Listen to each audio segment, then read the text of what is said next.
Computer. All right, perfect. So, welcome to Heal Your Trauma, where we're going to do a jam-packed session tonight. I'm going to try to keep it as tight as I can because I know how precious time is, and I really appreciate you guys joining me and showing up for yourselves. Um, that's huge because that's the first step. That is the first step, and then we just keep showing up for ourselves. We keep showing up for ourselves, and then we keep leveling up, we keep healing, and the healing doesn't end with just the one healing like I talked about today.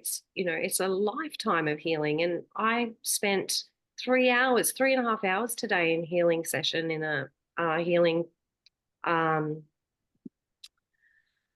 mentoring session, and learned so much from that, learned so much about myself, leveled up again. So it's just it's that soul's purpose to heal, and if we can do that together, we can help each other, then that's amazing. Thanks. Yep. So I've just let Ian in. Hopefully he can see and hear me okay. I'm going to keep going so that we're not on here all night. So I just want to, go over what we're doing tonight. So it's called Heal Your Trauma. So we're going to learn about what trauma is, where it comes from, what it looks like, and how it shows up. And if I think about my journey with trauma, um, I didn't really realize what trauma was for a very long time. I decided to learn hypnotherapy when just after we moved here to the Granite Belt 7 years ago. And I was just blown away. I knew I wanted to help people. I knew I wanted to share something with people. And I had this I'd been in sales, like I'd been in sales jobs, and I'd realized that I had this gift of being able to read people, to read people's body language, to read people's facial expressions, and I could just feel them. I could just feel, and with that, I was a really good salesperson. And people used to ask me, like, how do you do it? What do you know, and I would just say, I just read people. So I went on to learn NLP. That was before I came to the Granite Belt. It's about 10 years ago. I learned NLP, Neuro Linguistic Programming, if you've not heard of it. And I thought, I'm going to do business coaching because I'd run businesses for years. And I thought, I'm going to do business coaching. And I put it out there and I put it out there. And I couldn't get any clients at all. So it was just difficult, and I didn't fully get NLP. Like I found it really hard. It was like learning another language. And a little bit later on, once I moved here, I went and had some hypnotherapy with my husband, and I just got it. It was like, oh my God, this has been looking for me. Like this is what has been missing. And when I was able to put hypnotherapy with and combine that with NLP, it just worked, and I just got it. So I began my journey as a hypnotherapist, and I realized, I think throughout that period of time, how I realized, like I don't think now that I was broken, but at the time I realized I was broken. I felt broken, and I just thought, oh my God, I've got all this trauma, like all of this stuff. I'm getting triggered. I'm getting, triggered from my childhood. I'm getting triggered from my domestic violence relationship that I was in previously. And all these things were triggering me. So I went on to learn more, and I went to some training on the Gold Coast. It was intense training to master hypnotherapy, master timeline transformations, master NLP, all of that, and so much more. And I just remember, I don't know if it was what day it was when we were there, but the trainer, we were all sitting down in our chairs ready, for the lesson, and he's like, what's your trauma? And, make a list of it. Make a list of all of your habits, your addictions, your traumas. We're going to get rid of all of them here. And I just thought, oh my God, like my mind was absolutely blown by the fact that we could do that. And it was just so powerful. Like my frequency, my vibration went so high at that point that actually nearly broke my marriage, because my husband didn't know what planet I was on when I came back. And that can be tough when you go through lots of healing and learning, to come back to your family, your people, your tribe, and then you're just so different. And we worked our way through that, because the law, another universal law is that you know the frequency you put out, is what you attract, and either people need to sort of meet you where you're at, or they'll fall away. There is another alternative, and you go back down where you were. But to me, that's not an alternative. Because, and I mean, that's probably one of the reasons why so many people out there they'll go through the healing, and then they'll find themselves back where they started, or somewhat halfway back down to where they started. And it's often because we go back to our family and friends, and that old, and with those old programs, and then we feel like we're going to lose them if we don't. And when if we just trust, if they're meant to be there, they'll pick themselves up, they'll meet us where we're at. So anyway, I just, yeah, when I was in that 14-day training, in one of there was like two workbooks in the back of what, I think it was the last workbook. It was about timeline transformations. And I just was so intrigued by that, a bit like when I was so intrigued by hypnotherapy. I just needed to know what it was. I was dying to, hear all about it and what it was. Again, I think that was my soul's calling, because once I learned it, oh my God, it was just phenomenal, the change that you could have. And so I continued on with my journey later on to discover more modalities, more variations on timeline transformations, to the point now where I've got so many different ways in which I can take someone through timeline that it just depending on where they're at and what I feel they need to, what's going to best serve them on that day. And so I'm going to talk a little on timeline tonight, because that's one of the biggest, one of the most profound, powerful processes that I've found to help with trauma. However, there's so many others. So, trauma. What is it? When I got to this 14-day master's training, I realized, like I said before, that I had mother wound, I had childhood trauma, I had childhood sexual abuse trauma, I had my mum was basically a narcissist when I was growing up. So I learned very quickly how to people please. And that's where my gift of reading people came from. So there's a good and a bad to it. So, people pleasing is about making sure everyone's okay around us. It's making sure that everyone's happy, everyone's okay, because that means we're safe.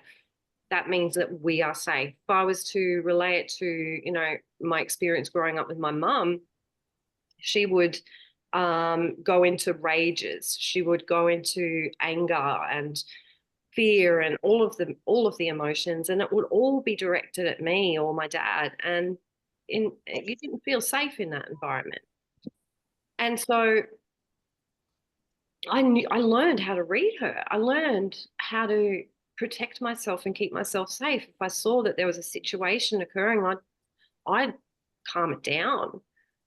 So that's how I learned to be a people pleaser. I think that's part of a lot of what's going on for a lot of people with people pleasing is, it's us trying to keep ourselves safe.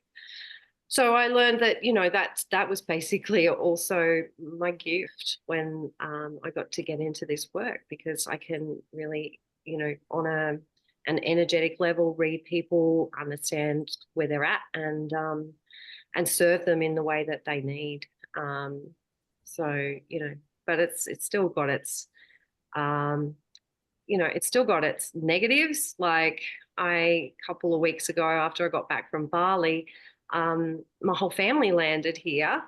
So we've got two kids, they're 30 and 31, and four grandchildren. So there was all of these people in my house. It was mayhem. And one morning I had to get up and make everyone breakfast before I went to work. And everyone wanted different. I was having to do, they wanted eggs Benedict, they wanted, the whole works. And I'm just like starting to really freak out. And one of the things I learned in Bali was that, like, one of the trainers was like, let's do this. Let's pull out some people and see how many people you feel safe with in a room. And the number of people that I was feeling safe with was about 4 or 5. Any more than that, and my nervous system will go into a complete and utter meltdown. And so now I know that, and I've got that information. There are certain things that I can do to combat it. Sitting in a space where I can actually have my eyes on everybody and see what everyone's doing. Maybe go and, into smaller groups with people. That will work as well. That's something that will probably never go away. But I can learn to work with that. But some of our traumas can.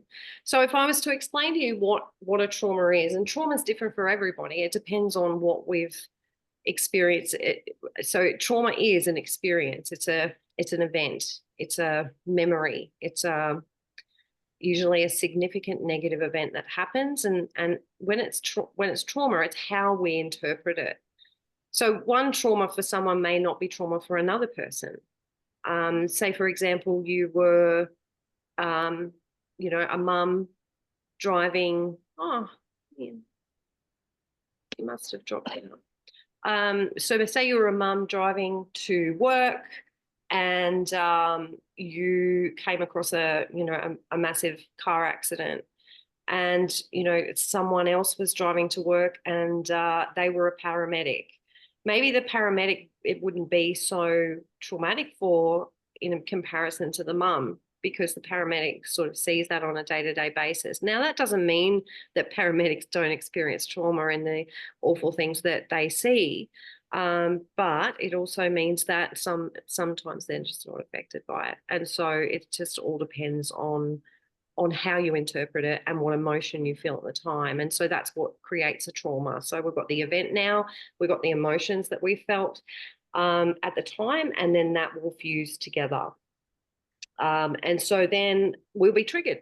So every time we think that thing, or we do something that reminds us of that thing, then we can be triggered. So we could start to panic, we could start to feel fear, we could start to feel sad, we could start to feel these negative emotions because they're now within our body and our psyche.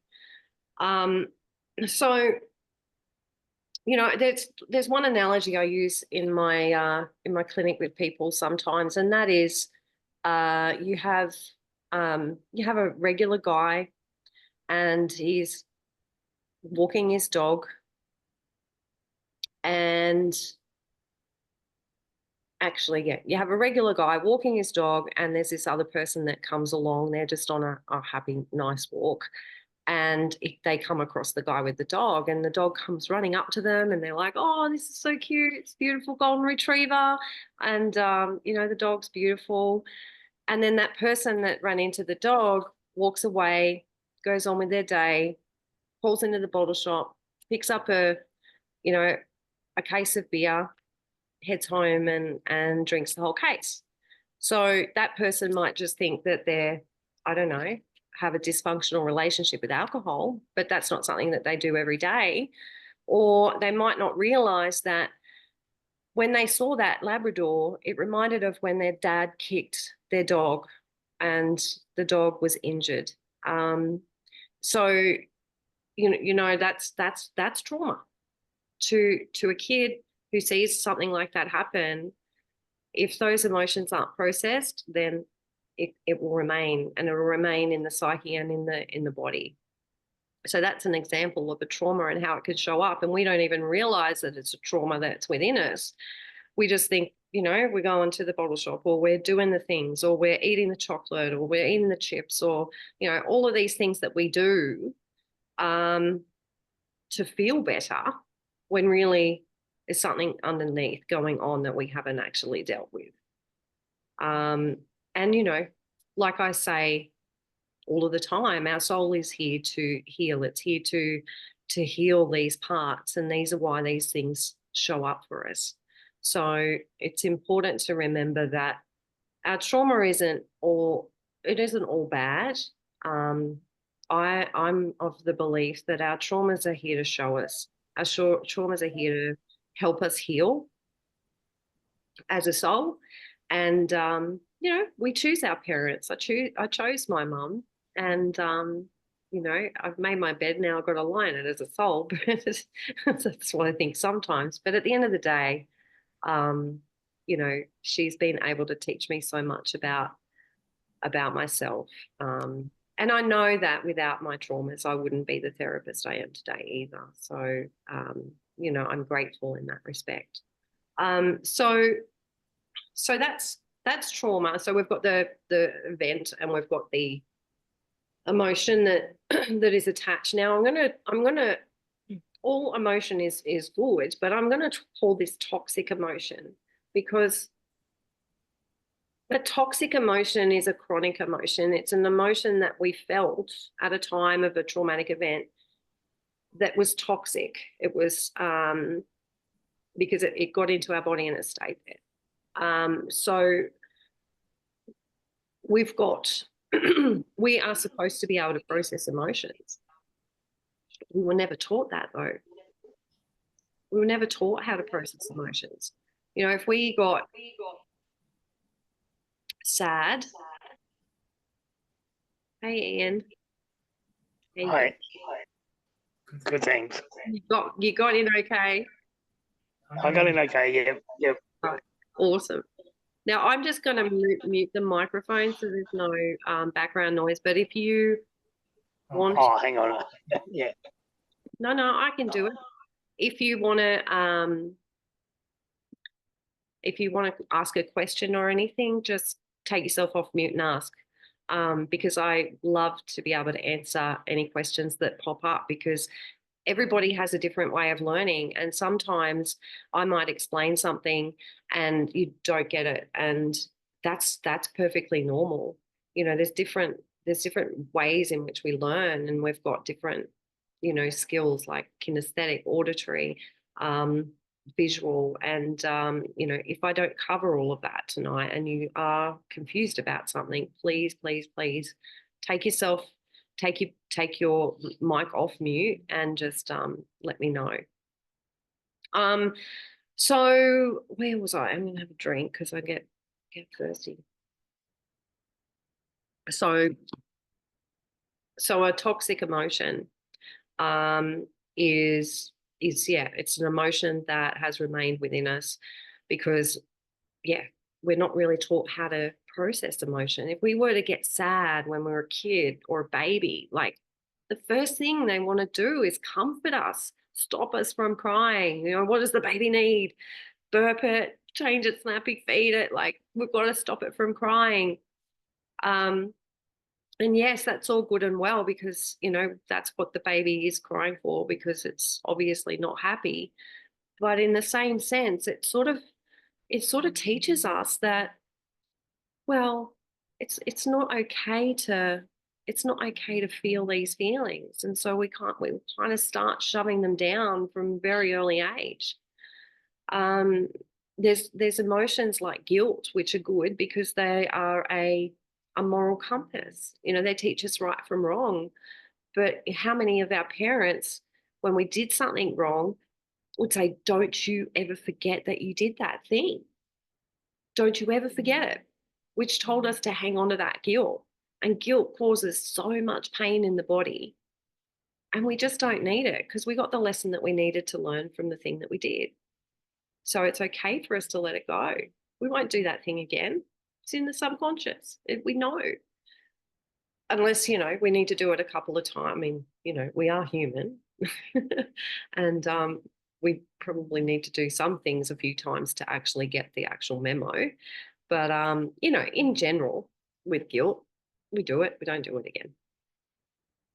Shame is probably the most toxic emotion that we could possibly experience. And shame really doesn't have a place. Sue's entering the room. So, I do a lot of work around shame with my clients. But there is one tip that I'll tell you now about shame, and that is that shame it likes you to hide it. Shame likes you to hide it. It doesn't want you to acknowledge it. Doesn't want you to, share it with anybody, show anybody your shame. So it'll try to get you to keep it hidden, and you'll just walk around, doing shame with yourself.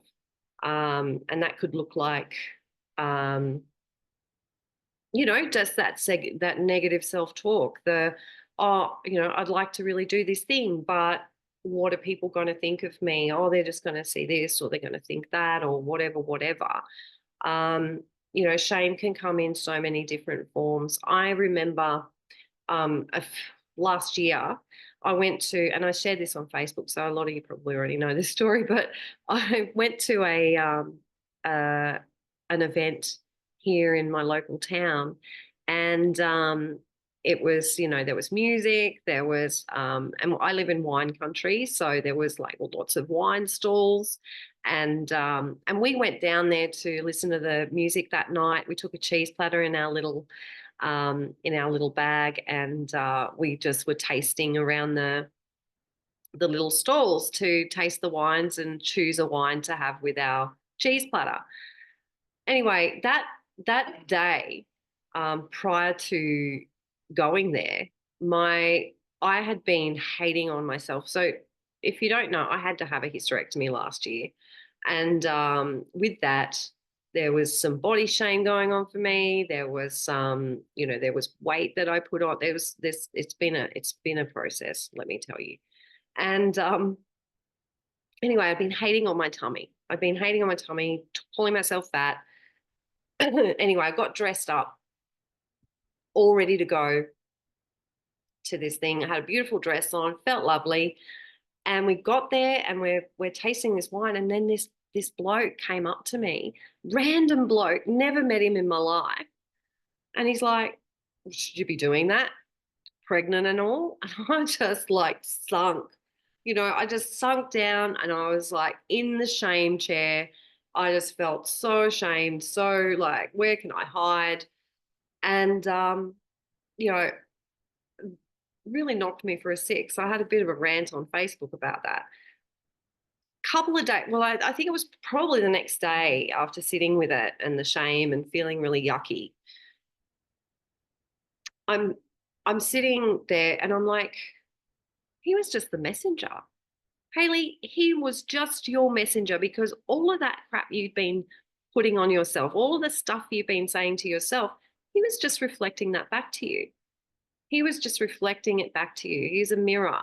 And this is another powerful lesson that I teach, is that, everything that we feel on the inside or experience on the inside is reflected back to us. It's like a mirror through all of the people, all the places, all of the experiences. That's our structure of reality. That's how we see the world.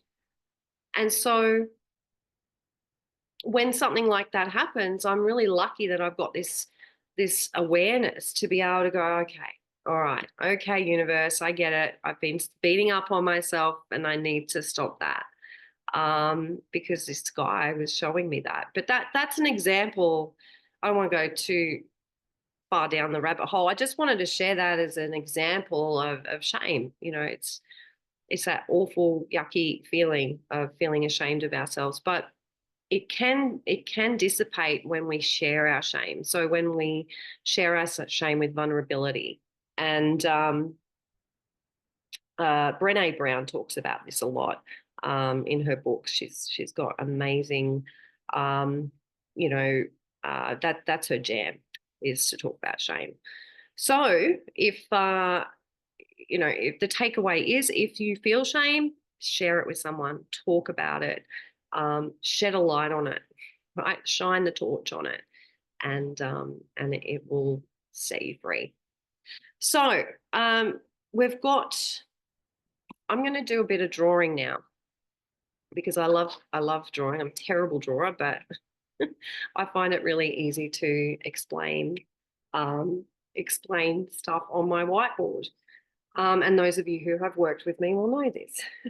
So I'm going to talk about quickly for the people on here who haven't worked with me and may not know this. We have, and all of this is going to make a lot more sense once we go through it. So we have a conscious mind. If that was the brain, we have a conscious mind, we have an unconscious mind. The conscious mind is in control of what we do 5% of the time, while the unconscious is in control of what we do 95% of the time. So the unconscious or subconscious is in control of what we do most of the time. Now, so our conscious mind, that doesn't come in till we're about around the age of 12. We don't have one before that. We are all unconscious as kids. So that's because all of the stuff that's happening between the age of 0 to 12 is all going into our unconscious. It's teaching us how to be. It's teaching us how to do life. And that's our program. So just like a computer I'm sitting on right now has a program, that is where the program comes from. And obviously we learn how to do things as we grow, as we, become adults. We learn how to drive a car consciously, and then it's flicked over into the unconscious so we can drive the car without even thinking about it. That's why you can drive from A to B and forget the whole trip and wonder how you got there, because the unconscious is taking care of it once it's been learned to a point of unconsciously competent. That's what you would call driving a car after a while. So all of this stuff's going in how to do life. And that's the good, the bad, and the ugly, right? Because not all our parents had it. I would say none of our parents had it 100% on how to raise us, how to teach us how to do life. So we've got the good, the bad, and the ugly in there. And that's made up of, now, it's made up of our beliefs. It's made up of our emotions. It's made up of our memories. We've got our values in there, right? We've got all of these things now in our unconscious, how to do life. And some of those things are good, some of those things are not so good. So if we were to have a look at how trauma happens on this, say you've got your timeline. So your timeline is your life, your lifeline. I hope this is coming through okay with my light. Maybe I'll turn the light off because I'm not seeing that very well. You just...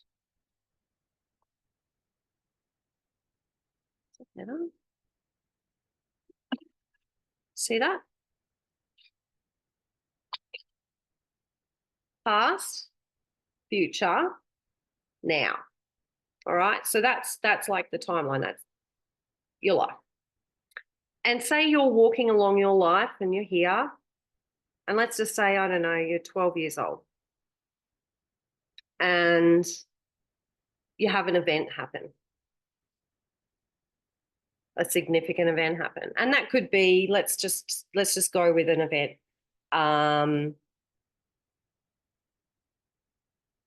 You're at school and all your friends decide to gang up on you and they're not your friends anymore. Okay? That's the event. And the emotions that attach to that are whatever you felt. sad, hurt, disappointed, right? And all of the other things that you may have felt at that time going on inside of you. Then you made an interpretation of that. You might have interpreted that as, I'm not good enough. Right? So now your child self is thinking, I'm not good enough. What's happening in the brain? This is the fun stuff. This is the science. So what's happening in the brain and in this moment? Say these little dots here are neurons. One neuron fires to the other saying, I'm not good enough. And then it's firing off quite a number of times because we think 90,000 thoughts a day. And most of that 90,000 thoughts a day are 5 dominant thoughts on repeat or said differently, right? Does that make sense?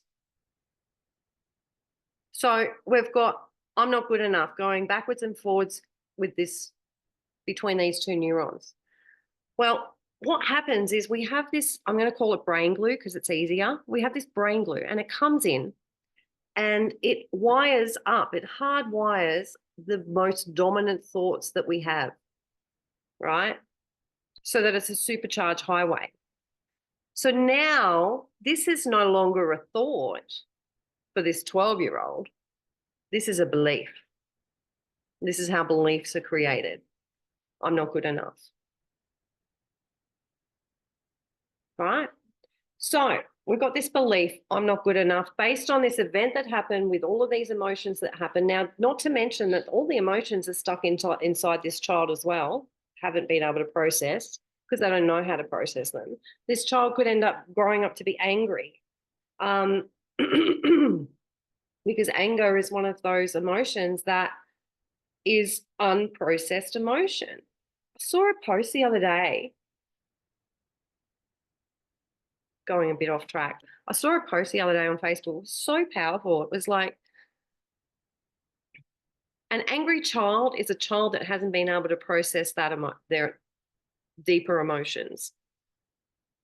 An angry adult is that child inside of that adult that still hasn't processed those emotions, right? Anger covers it all up. That's why when I do a timeline transformation with someone, the first emotion I always release is anger. It covers up all the rest of them. And usually there's tears after that because the actual sadness can rise up. All right, so that's just a top tip. So we've got this child with this belief, I'm not good enough.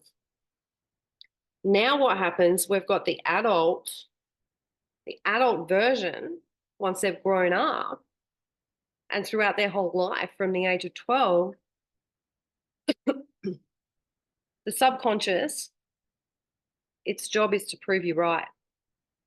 Its job is to prove this right. So the belief is I'm not good enough. What's going to happen? The subconscious is going to prove it to you everywhere. This is why you're not good enough. This is why you're not. This is what, there it is. There it is there. Oh, look, that person doesn't like you, right? There it is. That's your structure of reality because your beliefs, the things that you believe based on the events that happen to you in your life, create that structure of reality to create the things that you see. Have you ever seen or read that book, Seeing Red Cars? That's a good one. Or you've probably heard the analogy of it. Where you go buy a red sports car and you're so excited because it's it's the first one, or, you haven't seen them around and you just want to be, feeling good in your red sports car. I'm kind of explaining me because I'm a bit of a peacock kind of personality. And I did have a red sports car at one point. But anyway, I bought my red sports car and it was like the first of the lot. Like, it was actually the demo or the ad that was of this version of car. It was a Hyundai Tiburon. It was like a Celica, but it was really cool. I loved it. So anyway, I drive out of the lot, and then all of a sudden I'm seeing it everywhere, and I'm like, what the actual? Like, how is this happening? I'm seeing this car. I thought I was the only one with it in Brisbane, and now everyone's got it. Why? Because it was always there. It just became my structure of reality, right? Because that was what I was focused on. That was what I was seeing everywhere. And so the beliefs we hold, the good, the bad, the ugly, is what we're seeing, what's showing up for us in our life. The beauty of this is that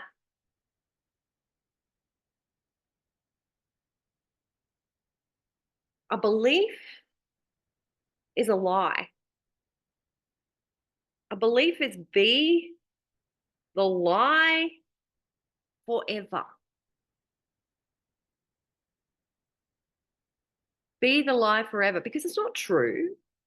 This is not true. This 12-year-old who decided she wasn't good enough, that wasn't true. It was just what she interpreted, how she interpreted what was happening to her, the events that were happening to her, the feelings that she was feeling. That's how she interpreted it. So that became a belief, but it doesn't mean that it's true. Beliefs are a lie. Because think about it this way. In 1 year, like I'm 48, I think.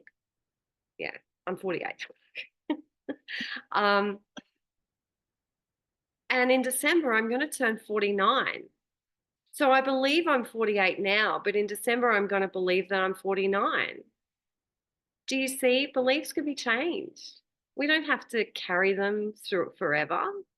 We don't have to carry the beliefs that we're not good enough, or that people don't understand us, or that, we're not safe. All of those things that we have adopted throughout our lives are lies, a lot of them, right? So one way in which we can change a belief is by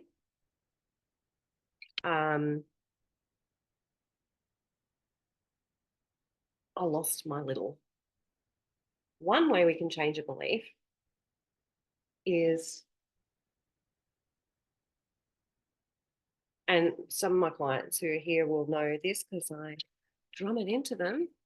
This is called the switch task.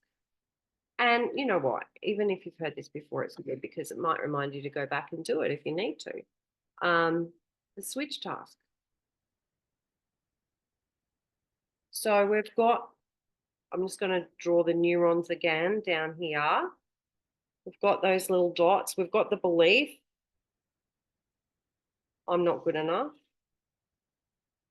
Now, this is just one belief as an example. There's so many that we could use an example of.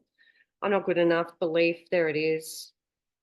If we use the switch task and go, well, I'm going to switch that, get our journals out, get our books out and go, I'm going to work on this. I've found this belief, I'm not good enough. I'm going to switch it to the polar opposite. Now, you don't have to believe the belief. You don't have to believe the thought. You just choose the polar opposite. So what would be the polar opposite of that?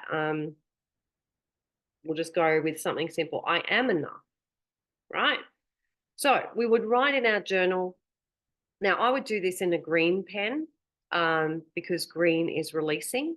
The brain interprets it as releasing. It's a good color to release. So I'm not good enough, write that in green. And then I'd write next to it, I am enough in red. Now, and you might want to write that down. So you write the old belief in green, you write the new belief in red, even though you don't believe it yet. It's just the polar opposite. And what's happening on a cellular level, what's happening in the brain is that we're making a new neural pathway, because every time now we've written it down, it's given it more power. Now when we're out, we're walking down the street, we see ourselves, take a glimpse of ourselves in the window and go, oh, I'm not good enough. And then we go, no, actually, I am enough, because you're reminded, because you've written that down. So what you're doing every time you're saying that. So we're making a new neural pathway.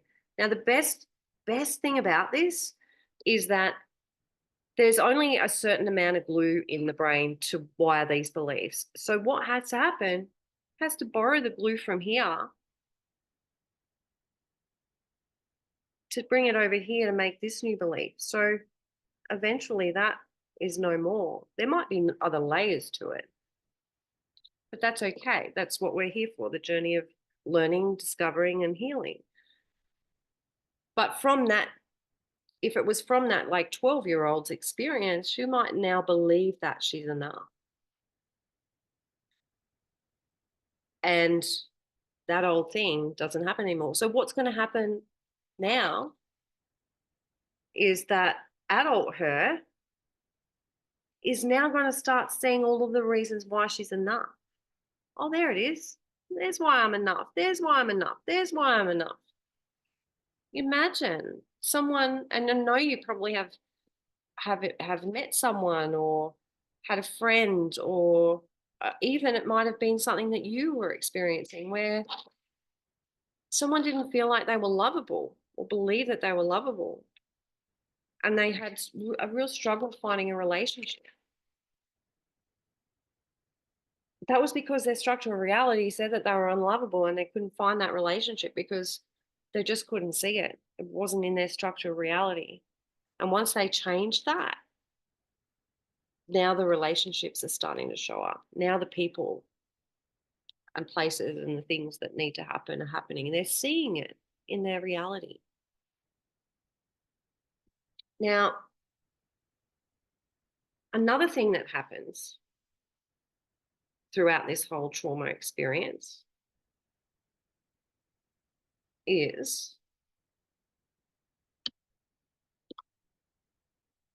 we get, I'm going to draw, look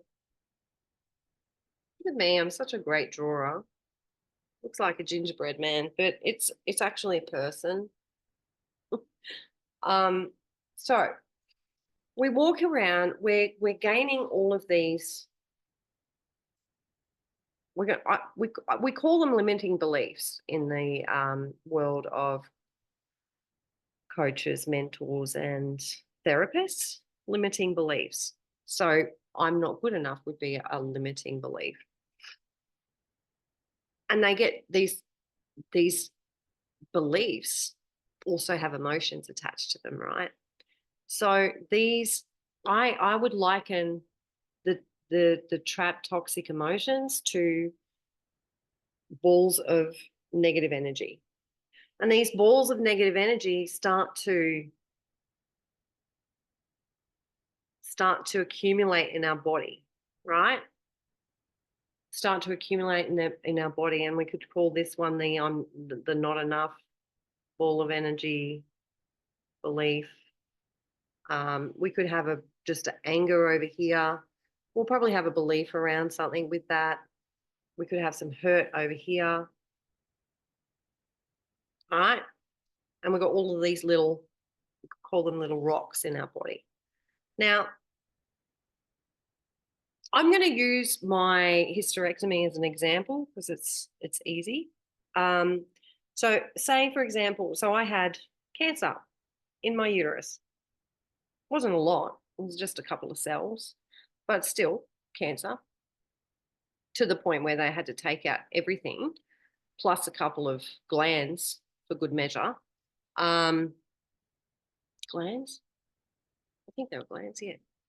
And when I got my diagnosis, right, here's this cancer sitting in my uterus. When I got my diagnosis, my trauma was showing itself to me from my subconscious mind, like it was neon flashing lights. And it was all I could see. And I suppose I have quite an acute awareness to this because it's what I do every day with my clients. It's my work. I was seeing violation in neon lights when I got my diagnosis. I couldn't stop crying. And all I could see was this violation. I was like, what the hell is that? I thought, got some healing to do here. There were a few things that were going on. I think, for one, I was always hating on my tummy Like I was always sending it hate. Like, oh, I hate my tummy. I hate how fat I am, or rah, rah, rah, rather than sending it love. But one of the main things was that the violation was the times that I'd been violated by men, and I had to go back to my sexual abuse when I was 7 years old, which I thought I'd healed, right? Because we do all the healing. We think we're healed, and then something else comes up. But what I didn't realize was I'd healed the shame. I'd healed the emotion of shame. I'd healed the emotion of guilt. I'd healed all of these different emotions around that experience. But what this cancer was showing me was the fear that I felt that day. And I'd never processed that. I'd never processed that. So when I took myself back with my subconscious into a trance and healed that, I was seeing my little 7-year-old self seeing the door locked and not being able to get out, and the terror that she felt. And that terror was right there. And I believe that that was what was causing those cancerous cells, that emotion of terror. So I did the healing around it. I still had the hysterectomy. I said to my husband, I reckon the cancer's gone. I reckon the cancer's gone. But my family and everyone I knew was like, but you have to go have the hysterectomy, because what if it's not gone? And, I also had that fear of, well, what if it's not gone? Cancer you don't muck around with, it could spread. And so I had the surgery. I'm still working through some of the healing of that. But the surgeon rang me 3 weeks later after I'd had the surgery and said, oh, we got your pathology of everything that we took out. All the cells were normalized. The cancer was gone. It had regressed. I was like, damn it, I knew that. I could have kept those things. But no, it happened for a reason, because now I've created a beautiful group of women that I'm supporting through hysterectomy and helping them to heal their trauma from it. So there was reasons for it, which is a beautiful thing. But the point of the matter is, and this is where the metaphysical side of it comes into play, and that is that these toxic emotions that we have, that we're carrying around our bodies from our trauma, they're energy, right? But energy turns into physical form. If it's given enough oomph, I'm going to call oomph, if it's given enough energy, energy will turn into physical form. Because how else am I living in this beautiful home that I built last year, when it was just a thought at one point? Now it's physical. Now I'm living in it. Now I'm sitting in it, right? Talking to you. Everything starts off as just energy, and then it can turn into physical form. And this is why we see so much dis-ease in the world. This is why we see so much ailment, so many things going wrong with people, is because I believe we're carrying around this trauma in our bodies. And if you have ever heard of Louise Hay, she has a beautiful book called Heal Your Body, Heal Your Life, I think it's called. I've got another one by Ina Segal, The Secret Language of the Body. There's so many books on this. I use these as my Bible with whatever's going on for me. I had a bit of a 24-hour tummy bug over the last few days. And that was even emotion. There was stuff that I was feeling on the weekend that I didn't process. And then it came out as tummy bug, right? It came out as nausea. It was something that I wasn't being able to process. It was emotion I wasn't being able to process. And that's how it came out. So, this is constantly happening. And, that's why I'm drawn to help these people who are going through, what they're going through with hysterectomy, but also here not just in the trauma area of people's lives. So we've gone through the switch task. I want to give you another tool, and that is That is actually, I'm going to take you through. I'm going to take you through a process today because I'm so grateful that you guys showed up. I was frustrated this morning, as you could see on my live, because like when I decided to do this event tonight, it was only, I think it was Monday or Tuesday morning. I was in the shower and I always do a bit of meditation in the shower, talk to source, talk to universe. And I was like, what would you have me do today? And universe, I just started getting these ideas. And that's what I believe is the universe speaking through us, or our higher self at least, telling us, what we need to do. And it was like, you need to do an event, heal your trauma. People need to know this stuff. I was like, okay. And I got all excited about it. I don't even know why I was talking about that now. Oh, yeah. No, I got all excited about it. And then nothing happened. Like I had one person that was like, could make it. I was like, what the actual? Like, what is this? Like, you just told me to do this, and to share this value to help people heal trauma. And no one's showing up. So I got a bit ranty on there. My husband, like I said, I think I said to you guys, my husband, he was like, this ain't Haley angry. Only I get to see Haley angry. I was like, that's mean, but he's right. We always feel more comfortable yelling at the ones we love, don't we? Anyway, so anyway, I wanted to share some tools with you, and then I was taken through a beautiful process today. I've created a process around that to be able to share with you as well, which is life changing, absolutely life changing. So let me just bring it up, what I want to do. All right, so I didn't tell you guys to get pens and paper.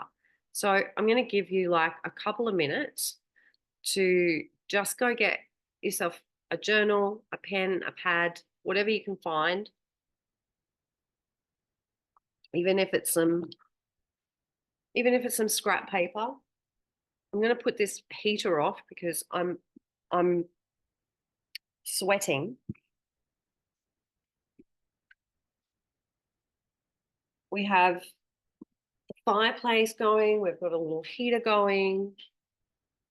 Even though we live in Queensland, it's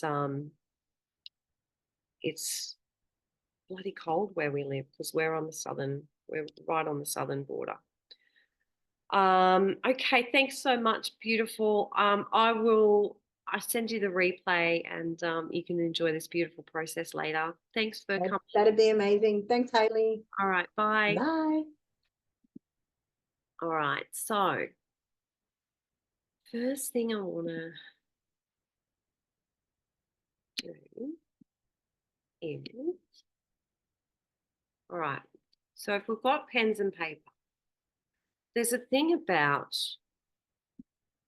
and this is now we're talking manifesting, right? Manifesting is what we're doing it every day. We're manifesting. A lot of us are manifesting the shit. A lot of us are manifesting the bad shit. But there's a lot of us that are manifesting the good shit too. But there's a lot of things, there's a lot of tips and tricks around manifestation. And you probably all heard about the law of attraction, but it's not just about thinking it or feeling it and then throwing it out there and expecting it to land. There's a little bit more that has to happen for us to be able to manifest what it is that we want. The good shit. And one of those things that's missing, that's probably one of the biggest links that's missing, is action. How often do we just go, oh, I wish I could just have this thing, put it out to the universe, just wait for it to land. Sometimes that works. Sometimes it's great. Sometimes it works. But often, if it's missing the action, not dark now, then that's the missing link. Today, we're going to do some action around our desires. So I want you to start thinking about getting rid of the word want, getting rid of the word need, and starting to work with the word desire. Now, where this is sort of linked to trauma is how is trauma showing up in your life? You know, what I've talked about tonight, how does trauma show up for you? Is it in, you know, having some extra kilos on and wanting to release that? Is it having an addiction or a habit that you want to get rid of? Is it something else? I have like some examples here. Like, what about extra money? Whatever the trauma is, the problem that is really the biggest standout for you at the moment, what is the desire that you want? The better body, the loving your body, the loving yourself, the being the healthiest version of you. I want you just to pick one thing, and I want you to write this down. I do what is required to live the life I desire. I do what is required to live the life I desire. And then underneath that, I want you to write down your desire. Write down your desire. It doesn't have to be, you know, a paragraph, just one sentence of your desire. Is it to make $10,000 a month? Is it to be your healthiest, fittest version of yourself? Is it to devote yourself to loving yourself? Is it to travel? Is it to experience the most loving, nurturing relationship? Whatever it is, I want you to write that down. And underneath that, I want you to write what is required. This is the action part. So what is required for you to get that thing, to receive that desire that you want? The opposite, this, you know, if we were thinking about the switch, if you know that you've got a belief that you're not good enough and you want to believe that you're good enough, then what would that desire be? It would be perhaps, because when we think about someone who doesn't believe that they're not good enough, I've had it myself. I'm not enough. I am enough. And that could lead into I desire to be valued and loved by myself and others. Whatever it is, I'm going to go with one of the ones that I decided to do today. And that was to be in devotion of loving my body and myself. Because when I had the whole hysterectomy, I had that stuff come up for me around my body image, about the way I saw myself, the way that I felt like something was missing from me, that I wasn't loving on my body, that I wasn't being devoted to loving myself. So I decided my desire today was going to be that. So then we write what is required. What is required of that? So that's where we get into the nitty-gritty of it. So for me, what my higher self was telling me is things like moisturize my body daily with love. You know, give myself that extra 2 minutes after my shower to moisturize my body, because there's a lot to be said with touch. And when I've learned, one of the tools I've learned with the people pleasing thing that I was talking about earlier, the having to make sure that everybody's okay so I feel safe. When I don't feel safe, that's a trigger. That's a trauma response. So when I get triggered like that, one of my go-to tools is to give myself a hug and just feel like that hug, just, you know, squeeze my arms, maybe rub my arms. So touch is really powerful, and we can do that with ourselves. Just give ourselves that hug that our inner child needs, because that's what's happening. It's the child that's being triggered inside. And what would she need? What would he need? It's okay. It's all right. Feels so nice when you do that too. It calms the nervous system. The nervous system can go, oh, we're safe, right? And so one of the things that I decided to do when, you know, when I'm triggered with that, with too many people in a room, is that. But you know, when I think about loving my body or loving myself, giving myself a moisturize every morning, I think is a really lovely thing to do. I also decided to give myself, another thing I put on my list of what is required is to give myself pleasures of just maintenance, hair, getting my hair done, getting my toenails done, because I get ingrown toenails and I hack at them if I do it myself. Whereas the lovely people at the, you know, those Asian places, you go, you get your toes, they do an amazing job because they're really good at it. So I'm giving myself the little pleasures of that. I want to book a massage each month. I'm going to do consistently create love rants, which is like doing affirmations in the mirror to myself. Journaling everything. Journaling on gratitude every day. Here's one: buying new clothes that I can enjoy and feel good in now. Right? Because how often do we go, oh, you know, I've put on weight since the hysterectomy.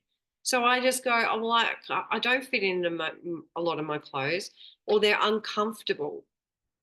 But I just live with that discomfort.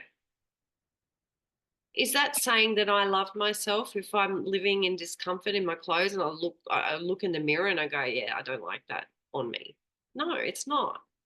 So it's giving myself the gift of buying new clothes that fit me now, that I can feel good in now. It doesn't matter if I lose the weight, you know, 6 weeks down the track and have to buy more clothes. That's like kudos to me, more clothes. I love that one. And doing my daily rituals, I now do Qi Gong every morning since I went to Bali, and a meditation that I learned there as well. Qi Gong's beautiful. It is a Chinese, it's where you move your hands slowly, working with the energy of the body. Like, yeah, it's pretty cool. If you don't know what it is, look it up because it's really, really good. I also said one of my requirements was, when I do buy myself clothes and products, always choose opulence. I'm choosing not to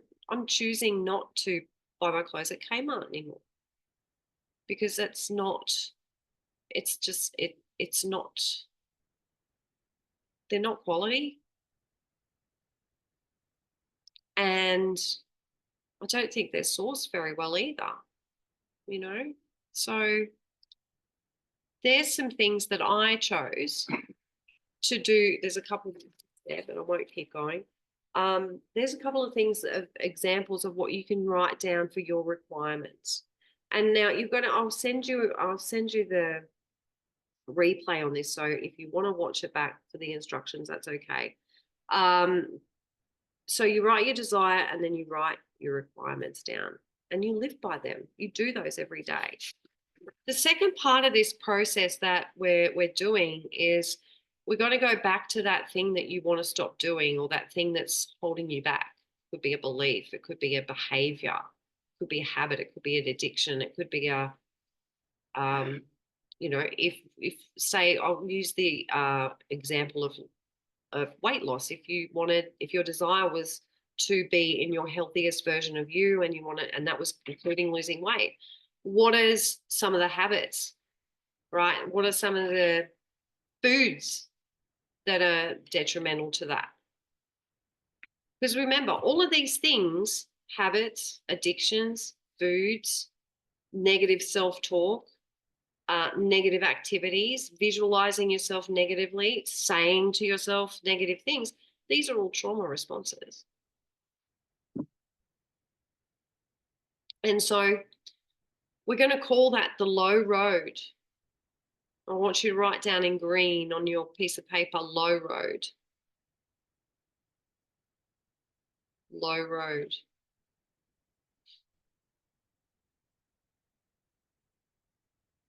And then just think about what the things are that you do that's that low road, that ruins the desire that you have, that's the opposite of that. That it could be the drinking every night. It could be scrolling too much on Facebook. It could be getting into that scarcity or lack mindset. It could be the horrible self-talk. It could be the foods. It could be processed foods, or ice cream, or chocolate, or bread. It could be, like I said, it could even be relationships. It could be unhealthy relationships.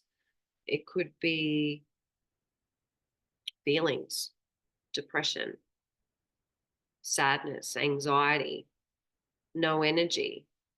It could be self-judgment. It could be shame. Whatever that low road is for you, those things that you've been doing that have been attributing to those negative beliefs that you hold about yourself, just write those down in green on one side of the page under the heading low road. I'm going to give you just a couple of moments to do that.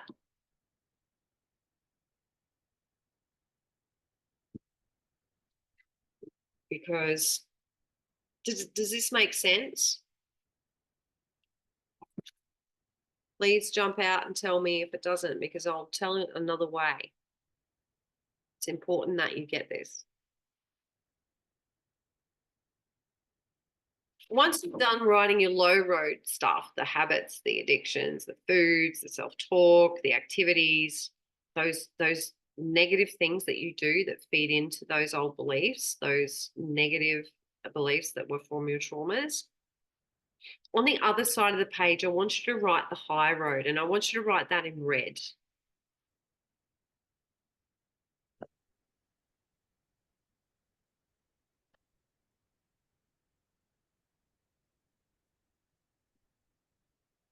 And then underneath that, what are the high road options to getting that desire that you require, that you desire to have?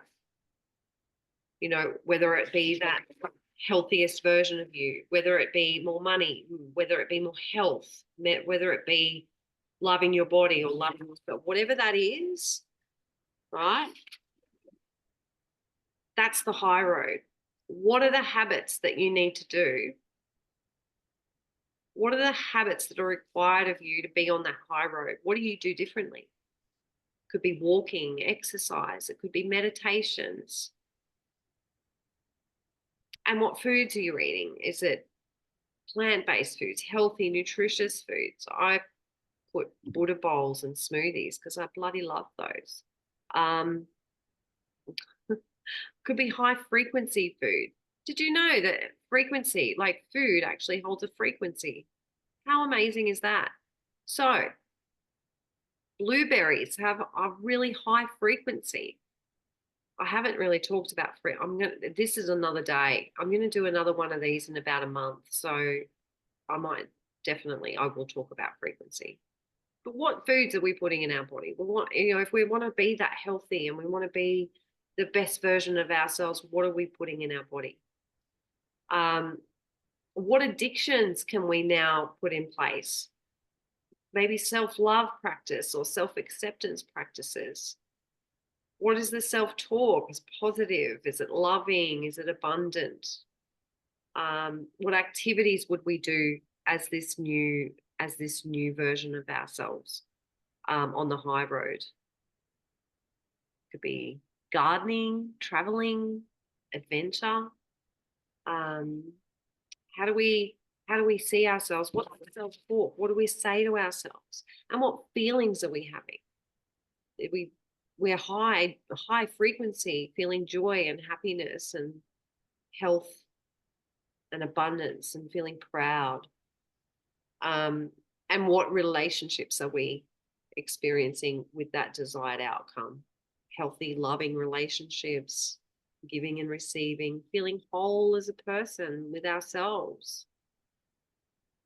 Make that list of the high road, of what the high road looks like, of the requirements that you need to do to get that desired outcome that you want.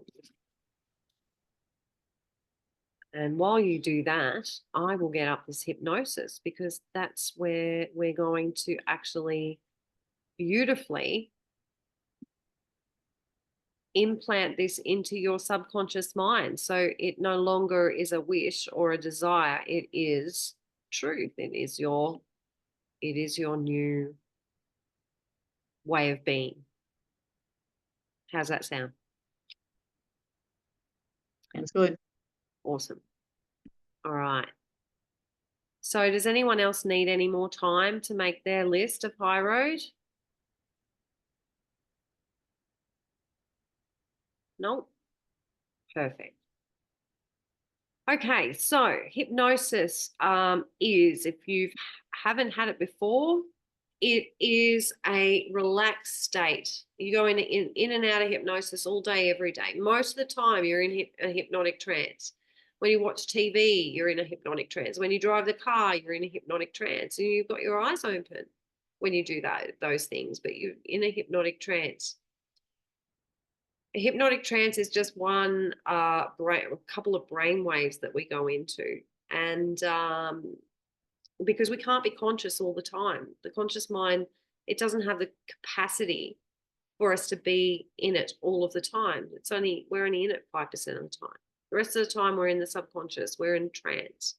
So when you're watching a movie and you're really invested in it, you're watching the movie, you feel like you're a part of the movie. You're not really telling the difference between the fact that it's real or imagined. You're just believing everything that you hear and see in the movie, right? And you're experiencing all the feelings, all the emotions from the movie as well. If people are crying, you might be crying. If people are happy, you might be happy, right? You're in a trance to the movie. Hypnosis is the same thing.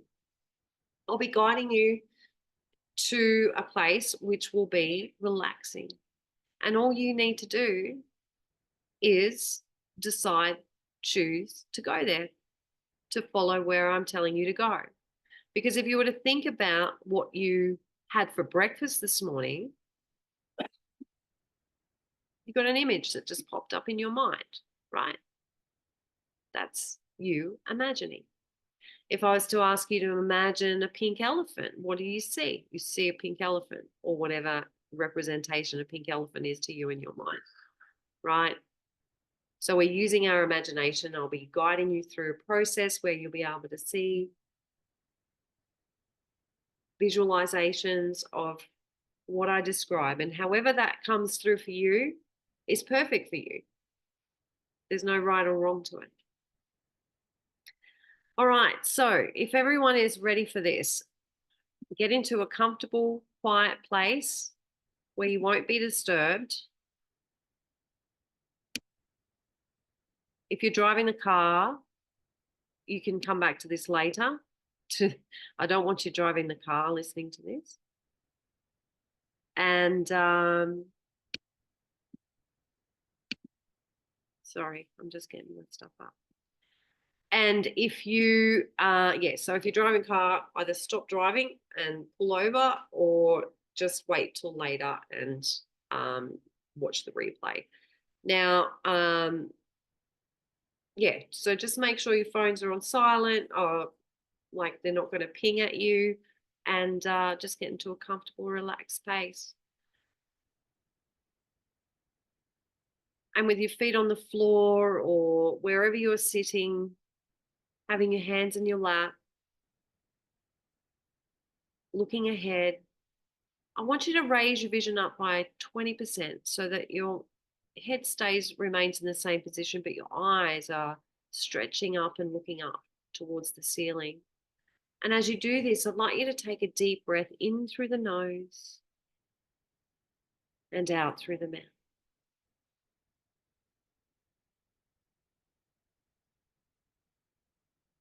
And again, breathing deeply in through the nose and out through the mouth.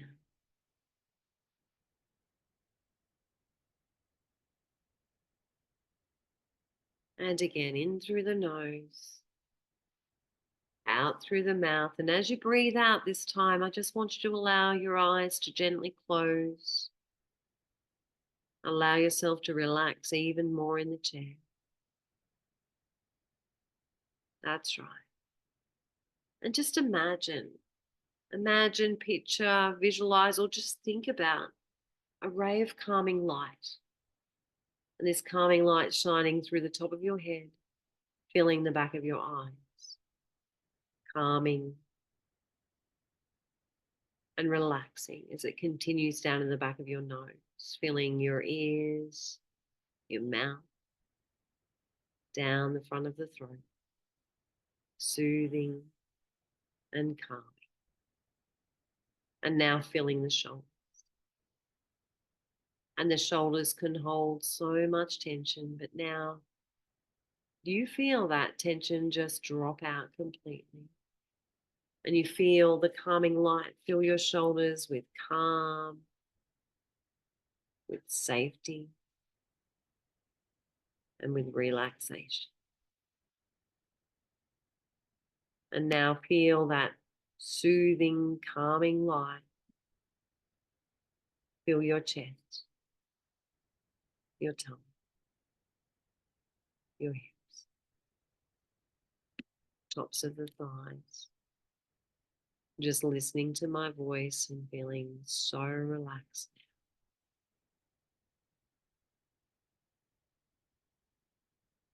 now. That's it. And now feeling that beautiful ray of calming light shining up through the bottom of the feet to the heels, the back of the ankles, to the calves, feeling even more relaxed now. The light now fills the back of the knees, to the back of the thighs, all the way to the spine, spilling out to relax all the muscles, and any tension being held in the back is now releasing. And you feel that calming, relaxing light filling the back of the neck now and all through the head. That's right. Now I want you to imagine yourself standing in this forest. And at your feet is a beautiful stone stairway that leads downward into a very safe valley of relaxation. This staircase will lead you into a profound state of deep relaxation. And we're going to go down these stairs now. As I count backwards from 10 to 0, each number will take you even deeper and deeper. 10, take that first step down. 9, deeper and deeper. 8, way down there. 7, deeper and deeper. 6, deeper, feeling very relaxed. 5, going deep. 4, you're going into a deep state of relaxation.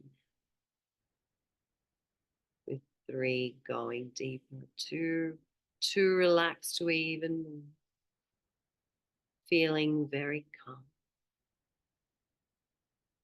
1 more step, and you'll enter this beautiful place of deep, deep relaxation. 0.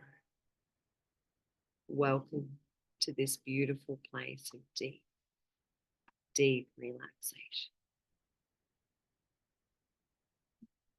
You see a long hallway,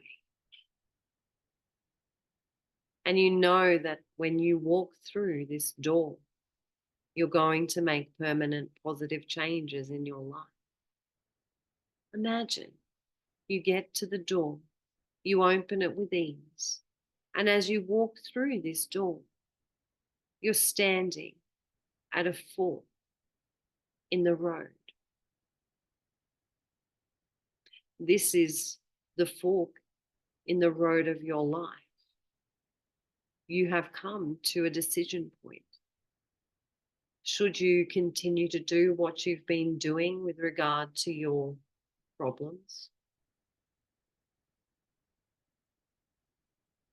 You think about all the problems and the concerns that you have in your life right now.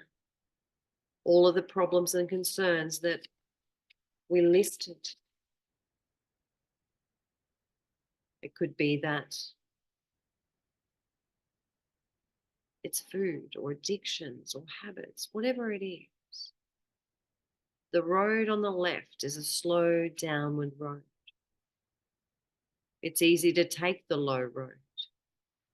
It's easy to take the road that you know, the road that's more familiar to you, the low road with all those habits, all those addictions, all of those things that keep playing into the problems that you have.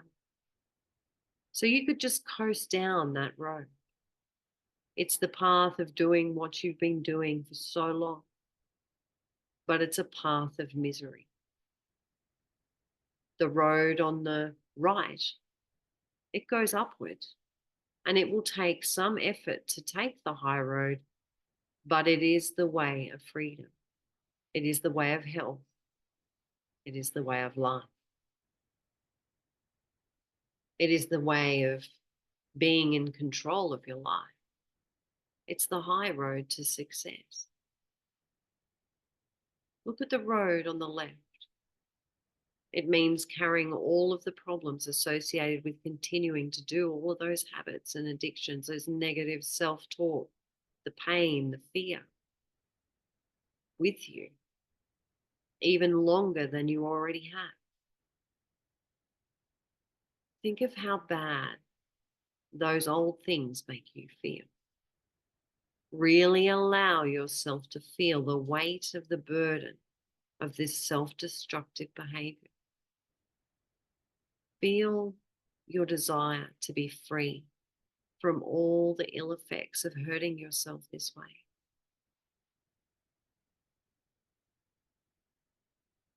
I'm going to count from 1 to 3.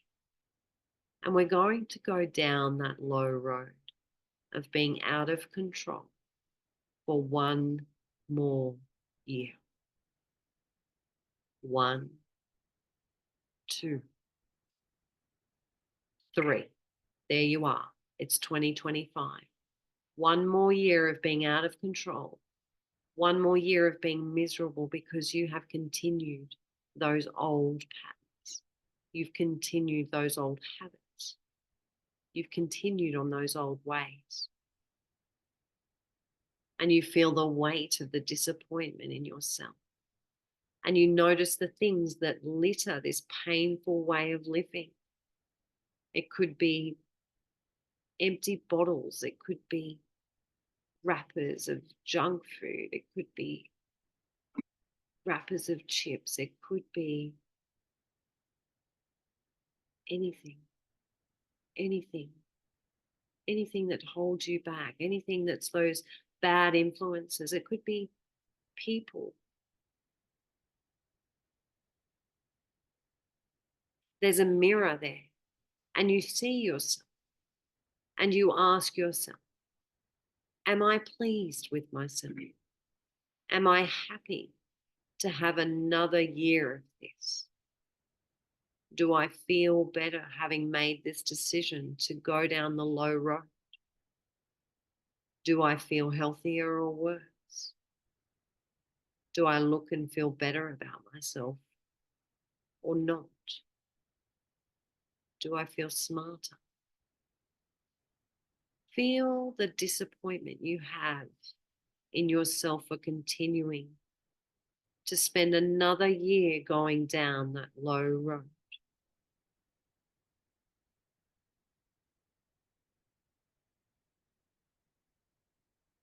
And I know it's uncomfortable, but I'm going to count from 1 to 3, and we're going to go down to the 5-year point on this road.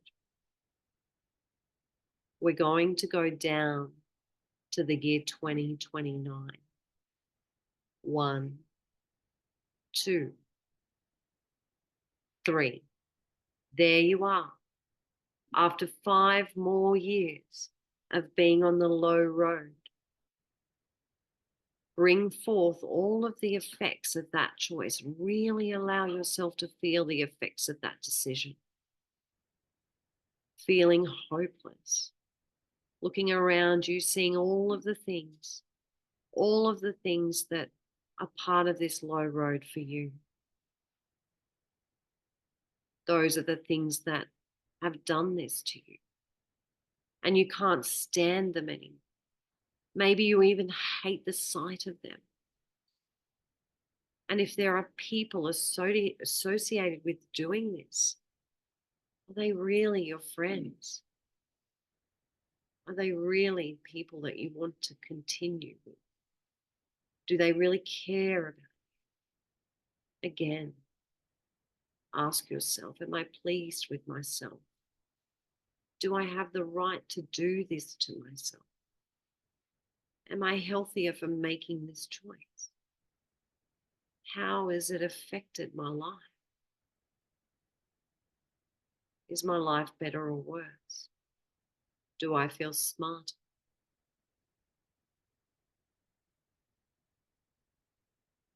And now I'm going to count from 1 to 3. And we're going to move down to the 10-year point. The 10-year point on this low road of continuing to the year 2034. 1, 2, 3. There you are after 10 years of hurting yourself. Once again, bring forth all of the cumulative effects of that choice. Really allow yourself to feel the effects of that decision of continuing for 10 years on the low road, feeling even more hopeless, looking around you, seeing all of the things associated with that. Those are the things that you've done that have done this to you. And you can't stand it anymore. Maybe you even hate the sight of them. Maybe you don't want to associate with those people anymore. Do they really care about you? How do you feel about them? There's a mirror there. You look at yourself. You ask yourself, am I pleased with myself? Is my life better or worse? Do I feel intelligent for carrying on down this path for 10 years?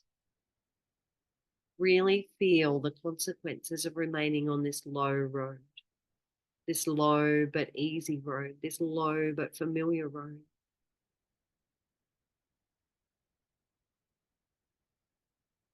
And as I count back from 5 to 1, you're going to come all the way back. all the way back to the beginning of the fork in the road. 5, 4, 3, 2, 1. And you feel better. You feel better now because none of that has happened to you yet. And it doesn't have to. You have decided not to let that happen to you. You've decided to take the high road of success on the right. You know that it will take a little more effort, but now you know in your heart of hearts and your mind that it is worth it. You've decided to start taking better care of yourself. In fact, you've already left the old way by coming here today, by being here. You're already taking your first steps towards freedom and success on the road on the right road. Let's see how this new decision to be better, to live better for life affects you. You think about all the good positive changes that becoming free from the self-destructive behaviors and habits has brought into your life. Being free from all those problems, the feeling of really being in control, confident.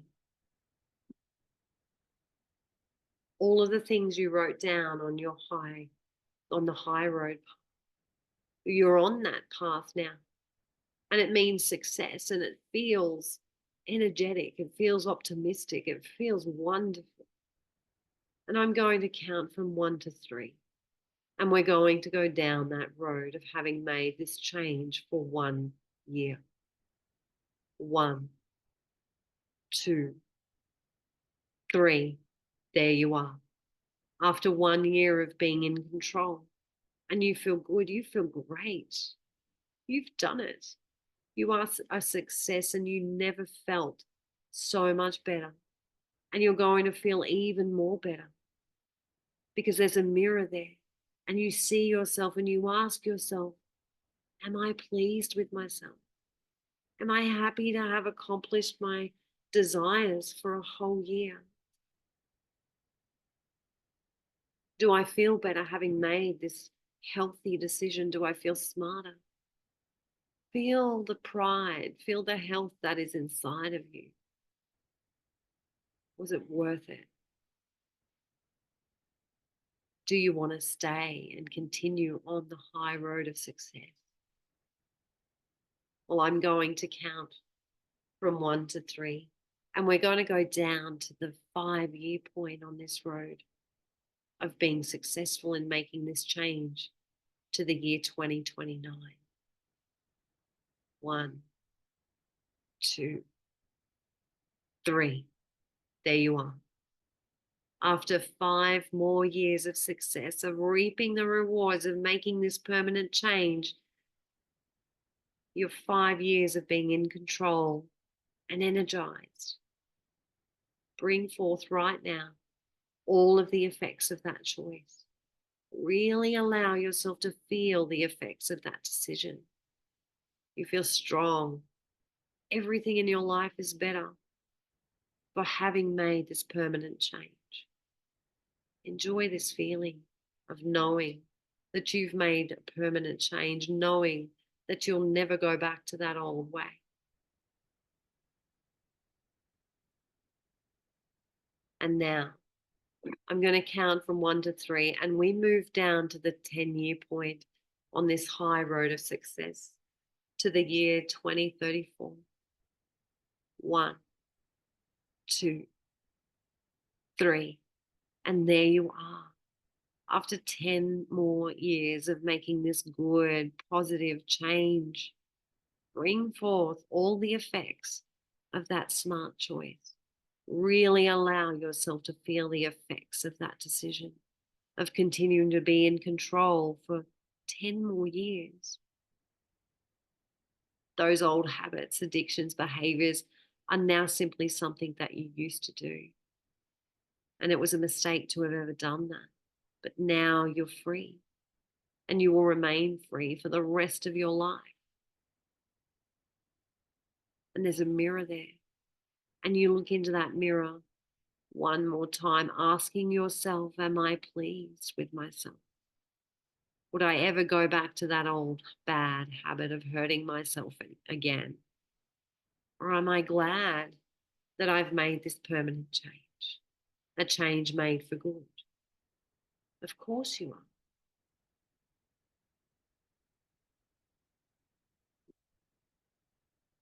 And I'm going to count back now. I'm going to count back from 5 to 1, back to the year of 2024 in the here and the now. 5, 4, 3, 2, 1. You now have a newfound level of certainty that you are ready, really ready to make this change. You're now ready to accept powerful hypnotic suggestions to help to keep you on the road, on the right, the high road. And now your subconscious mind fully accepts the suggestion that you will never subject your body, your mind, to those old programs, those old patterns. From now on, you will choose yourself and your highest good. And this keeps you on the high road of success, on the right. That's right. Because you're on the right road now.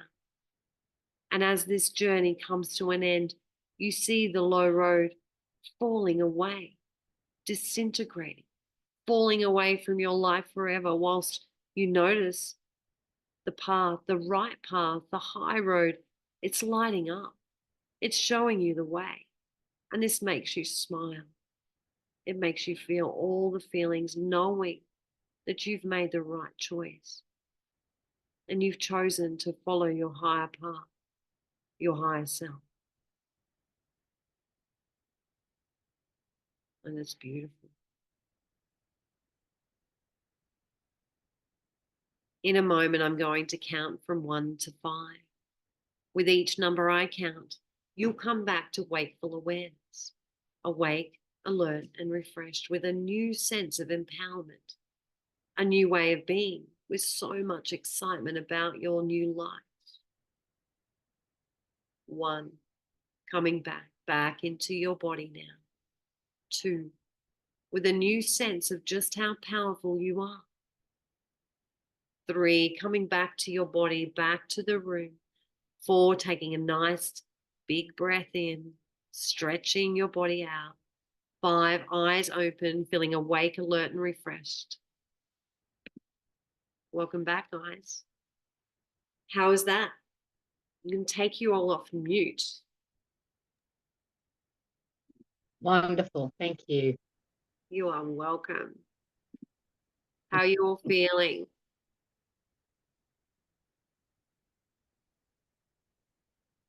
Good. Excellent. Really good.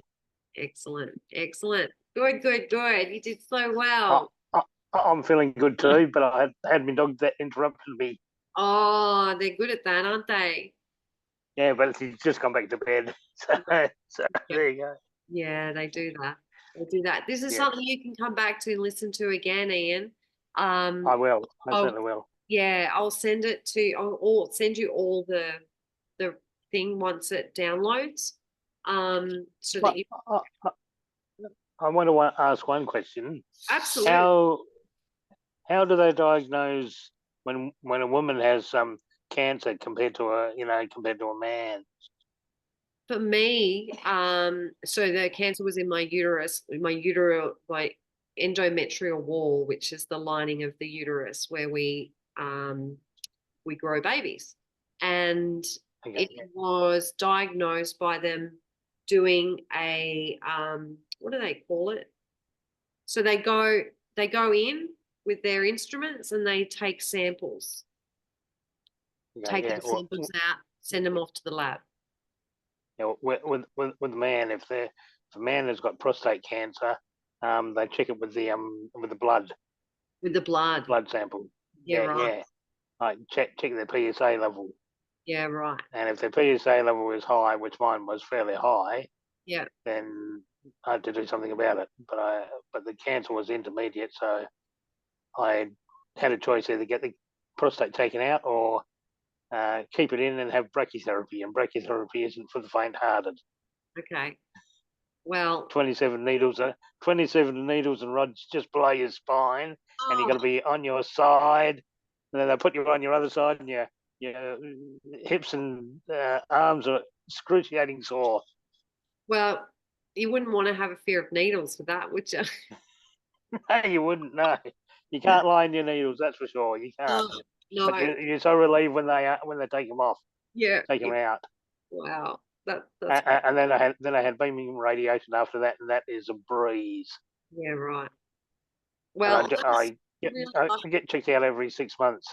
I didn't have to have any chemo or radiation because the cancer cells had regressed. That's one thing about cancer. It's not actually something that is attacking our body. It's our own cells malfunctioning. Yeah. It's important to know that. Now, we have gone over time a bit because I did do that hypnosis, but I hope you guys enjoyed it. Like I said, I will send you a replay of tonight, and I want to let you know that tonight really is also the announcement that I'm going to be doing group work now as well on here, so that more people can get to enjoy and experience and heal. So normally I do usually a trauma reset on emotions and limiting beliefs. I do that over 6 weeks in the clinic, 1-to-1, or on Zoom 1-to-1. And the cost of that's $1,200, or you can pay it, weekly at $220. Now I'm going to be offering on top of that 6-week online group. So that brings it down to half. So you're only looking at $650 upfront or $125 a week to be able to work with me in a group setting. Now I don't have a date set, but this is the first. This is sort of like I got guided to tell this tonight. So it was like, well, let's just put it out there and just get the feelers out there before I put it. And then I'll put some posts on Facebook, obviously. So we'll gather up, people who have interest of that. And then we'll set the date from there. So let me know if any of those things interest you, whether you'd like to look at 1-to-1 or whether you'd like to look at the online group together to release emotions and beliefs that we kind of talked about tonight. And if you want to chat, book a free consult, because sometimes we can actually well, it's nice to talk about things. It's nice to have a chat with someone. Thanks, Alison. I'm so glad you enjoyed this. It was such a pleasure to be here with you guys. So does anyone else have any other questions right now? No, I'm all good. Oh, good. Okay. Well, I'll let you guys go.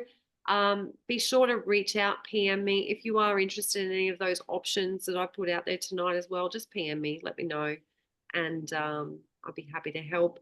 I will, like I said, download this and then send you all on your messenger the replay. All right. So thank you so much for coming. Thank you so much. And I'll see you all soon. Thank you, Hayley. Thank you, Hayley. Bye. Thank you, Hayley.